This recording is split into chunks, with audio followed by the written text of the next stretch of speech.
Hello friends, चला तर मग आपण आता पिस्ताविषयी माहिती जाणून घेऊया. एक सुकामेवा म्हणून वापरला जाणारा पिस्ता आपल्याला परिचित आहे. या झाडाला हरभऱ्याच्या घट्यांसारखी हिरवीगार फळे लागतात.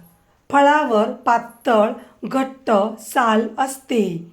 फळाच्या आतील गर्भाचा रंग हिरवा असतो आणि त्यावर लाल ठिपके असतात. यालाच पिस्ता म्हणतात.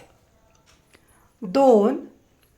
पिस्ते मिठायांमध्येही घातले जातात.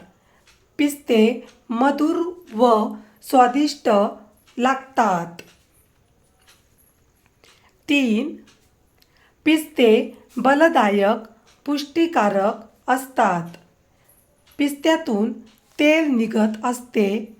हे तेल डोक्याला चोळल्याने मस्तकातील पित्ताचे शमन होते.